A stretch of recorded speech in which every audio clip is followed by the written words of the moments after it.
রাজ্যে চোরের উপদ্রব বেড়ে গেছে, তাই আমরা কিভাবে চোরের উপদ্রব কমানো যায় সেই নিয়ে আজকে একটা আলোচনা করব। কিন্তু মহারাজ, রাজসভায় এখনো তো সবাই আসেনি। এই তো এসে গেছি। ওই রাজবাড়ির জামা কাপড় কাচ্ছিলাম। এ কি, গোপাল এখন রাজবাড়ির জামা কাপড় কাচে? হ্যাঁ, সেসব করতে গিয়ে আমার নিজের জামা কাপড়ই ভিজে গেল, তাই বদলে এলাম। মহারাজ, রানীমা ঘোড়ার গাড়ি করে এসেছেন। মানেটা কি? রানী তো রাজবাড়িতেই আছে। হে কি মহারাজ, আমি প্রহরীদের কাছে শুনলাম আমার মতন দেখতে কেউ রাজবাড়িতে উড়ে এসে জুড়ে বসেছে। মানে তুমি তো আগেই চলে এলে। কি কাণ্ড! এই কে? শুনলাম আমার মতন দেখতে কেউ এসেছে। ও আচ্ছা, আপনি। তা কি চাই আপনার? বোঝো কাণ্ড, একরকম দেখতে একরকম গলা।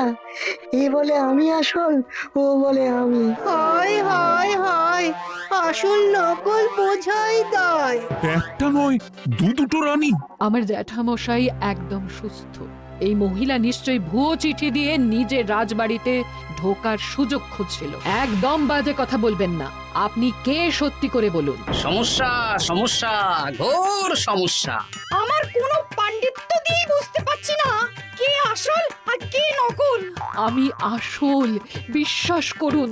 আমি তো এই মাত্র এলাম। না, আপনি নকল, আমি আসল। কিভাবে বুঝবো? আমি বলবো মহারাজ, এই যে এই রানী আসল। হ্যাঁ, কিন্তু মন্ত্রীমশাই, আপনি কি করে বুঝলেন? না মানে এই রানীমা তোমার উপরে এত ভরসা করে রাজবাড়ির কাজ করাচ্ছেন, কাউকে বিশ্বাস করেননি, একমাত্র তোমাকে বিশ্বাস করেছেন।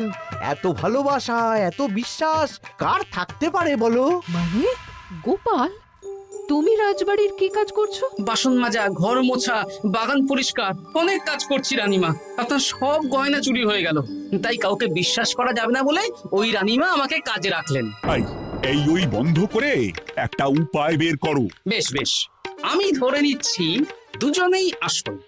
তাই আপনাদের দুজনকে আমি পরীক্ষা নেব, দেখব কে উত্তীর্ণ হন। তাই নাও। আপনারা দুজনেই তো সেনাপতিকে চেনেন, বলুন তো সেনাপতির আসল নাম কি? সনাতন সেন। আচ্ছা, আপনাদের বাপের বাড়ি কোথায়? বিজয়গড়। দূর দূর, গড়গড় করে সবই বলে দিচ্ছে। এভাবে হবে না, অন্য কোনো উপায় ভাবো। বেশ, সেনাপতি তলোয়ার দাও তো। দিচ্ছি। এই নিন, এই তলোয়ার দিয়ে মহারাজকে মেরে ফেলুন। আপনাদের মধ্যে কে মারতে চান বলুন। এসব তুমি কি বলছো গোপাল? মহারাজ আমার পতি পরমেশ্বর, ওনাকে আমি মারতে পারি? আমি স্বপ্নেও ভাবতে পারিনি গোপাল তুমি এই জঘন্য কাজ আমাকে করতে বলবে। আমি নিজের প্রাণের আহুতি দিতে পারি, কিন্তু মহারাজের গায়ে একটা আঁচড়ও দিতে পারবো না। উফ, খাম্বাজরাজ বেছে বেছে এক ধুরন্ধর নারীকে পাঠিয়েছেন, কোনো জবাব নেই। আমি বুঝতে পারছি না মহারাজ, এনাদের হাবভাব, কথাবার্তা, রূপ সবই একরকম। তবে যিনি ঘোড়ার গাড়ি চেপে এখন ফিরলেন, তিনি আসল হলেও হতে পারেন। আমি আসল, বিশ্বাস করুন। বললেই হলো? আসল হলে প্রমাণ করুন। বেশ, আজকে আর মাথায় কিছু আসছে না, আমি কাল আসবো। ততক্ষণ আপনারা দুজনে রাজবাড়ির দুটো ঘরে থাকুন। কি ছক মারিতে পড়লাম রে বাবা।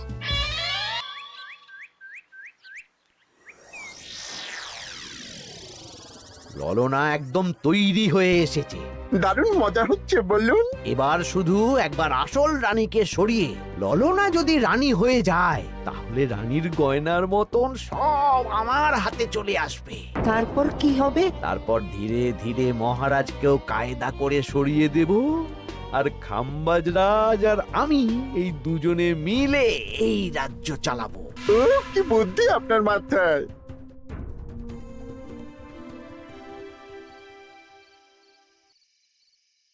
বলছি শোনো না, আমার শাড়িটা একটু ছিঁড়ে গেছে গো। তুমি বাজার থেকে কালকে আমার জন্য একটা শাড়ি নিয়ে আসতে পারবে? আচ্ছা বেশ, নিয়ে আসবো শাড়ি। শাড়ি শাড়ি শাড়ি, এই তো মাথায় বুদ্ধি এসেছে। কাল নয়, আজকেই।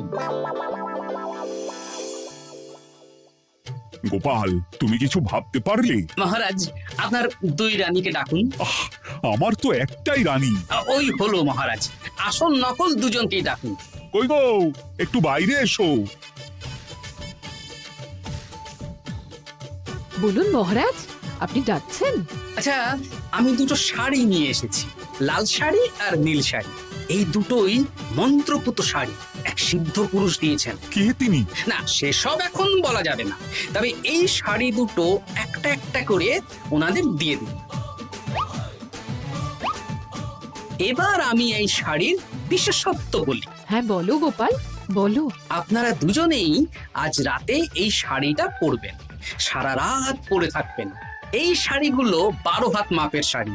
আগামীকাল সূর্যোদয় হওয়ার পরে যার শাড়ি 4 হাত কমবে সেই হবে আসল রানী।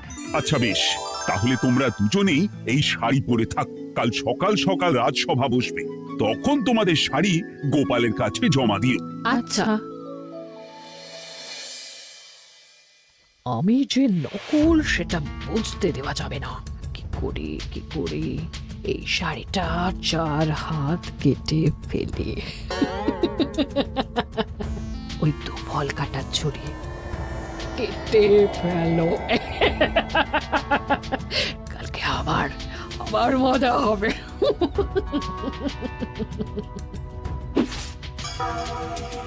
হে ঠাকুর, রক্ষা করো ঠাকুর, আমার শাড়িটা যেন 4 হাত কমে যায়।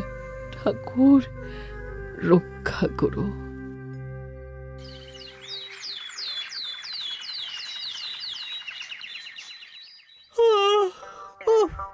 এত সকাল সকাল রাজসভা, দূর, ভালো করে ঘুমটাও হলো না। আমি তো ঘুমোইনি, চিন্তায় ঘুমই আসেনি। কই গো, তোমরা এসো।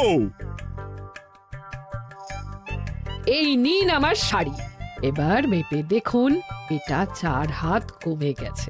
এই দেখুন মহারাজ, বিশ্বাস করুন আমি আসল, কিন্তু এই শাড়িটা সারা রাত পরে থাকা সত্ত্বেও 4 হাত তো দূর, 4 আঙুলও কমেনি। লাল শাড়িটাই ছোট মনে হচ্ছে। তাহলে তুমি আসল? উফ, বাবা, বাঁচা গেল। আয়, কে আছো? এই নকল রানীকে কারাগারে বন্দি করো। দাঁড়ান মহারাজ, বন্দি করতে হলে যার শাড়ি 4 হাত কমে গেছে তাকে বন্দি করুন। কেন? আমার শাড়ি তো 4 হাত কমে গেছে। শর্ত অনুযায়ী যে আসল তার শাড়ি তো 4 হাত কমবে না, আপনি ধরা পড়ে গেছেন নতুন রানীমা। এগুলো কোনো মন্ত্রপুত শাড়ি নয়, এগুলো আমার পরিকল্পনার প্যাচ। আপনি নিশ্চয়ই নিজেকে আসল প্রমাণ করার জন্য শাড়িটা কেটেছেন। না মানে, না না না, তাহলে কমলো কি করে? না মানে হয়ে গেল। সত্যি গোপাল, তোমার বুদ্ধির জবাব নেই। গোপাল, তুমি আমাকে বাঁচালে। এই যে নতুন রানীমা, চুপ করে কেন? ওকে আমি কারাগারে গিয়ে বেত মারছি, তাহলেই সব বলবে। বল, কে তুই বল।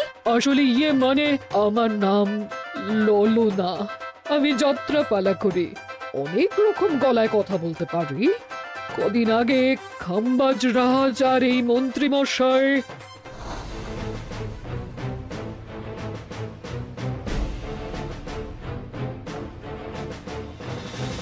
বাবা বাবা বাবা, এ তো দেখছি ললনার ছলনা। তার মানে রানীমার গয়না? ওগুলো তো সব মন্ত্রীকে দিয়েছে, জানলা দিয়ে কাপড়ে পেঁচিয়ে নামিয়ে দিয়েছি। মন্ত্রী, তোমাকে আমি শুলে চড়াবো। ভুল হয়ে গেছে মহারাজ, আমাকে ক্ষমা করুন। প্রাণে মারবেন না, সব গয়না ফেরত দিয়ে দেবো মহারাজ। তুমি শত্রু রাজ্যের প্ররোচনায় এত বড় ক্ষতি করতে চেয়েছিলে? ক্ষমা করুন মহারাজ, ক্ষমা করুন। সেনাপতি, মন্ত্রীকে 1000 বার বেত্রাঘাত করো। আর এই ললনার কি হবে? আমি অনেক দিন ধরে বাড়িতে একটা কাজ করার লোক খুঁজছি, ওনাকে পাঠিয়ে দিন। আমার গিন্নি শুয়ে বসে থাকবে আর উনি খাটবেন। নয়, হ্যাঁ, ললনার ছলনা ভেস্তে গেল।